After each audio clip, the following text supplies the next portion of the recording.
ನಿನ್ನೆ ಸೆಂಟ್ರಲ್ ಬಜೆಟಲ್ಲಿ ಬರೀ ರೈಲು ಬಿಟ್ಟಿದ್ದಾರೆ. ರೈಲ್ ಅಷ್ಟೇ ಬಿಟ್ಟಿರೋದು. ರೈತರ ಪರವಾಗಿ ಬಜೆಟ್ ಇಲ್ಲ, ಶಿಕ್ಷಣದ ಪರವಾಗಿ ಬಜೆಟ್ ಇಲ್ಲ. ಜಾಸ್ತಿ ಟ್ಯಾಕ್ಸ್ ಕಟ್ಟೋ ಕರ್ನಾಟಕಕ್ಕೆ ಮೋಸ, ಕರ್ನಾಟಕಕ್ಕೆ ಚೊಂಬು ಕೊಟ್ಟಿದ್ದಾರೆ ಬಿ ಜೆ ಪಿಯವರು.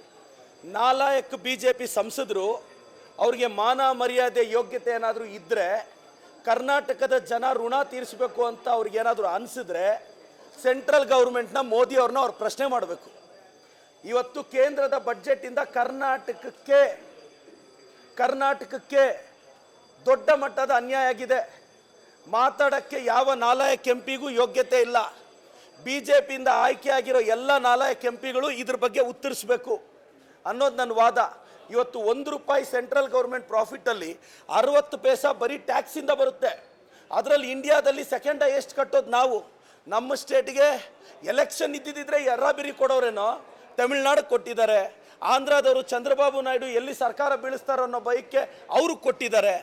ಎಲೆಕ್ಷನ್ ಇರೋ ಸ್ಟೇಟ್ಗೆ ಬಡ್ಜೆಟ್ಟು. ಇದು ಯಾವ ವಿಕಸಿತ ಭಾರತನೋ ನನಗಂತೂ ಅರ್ಥ ಆಗ್ತಿಲ್ಲ.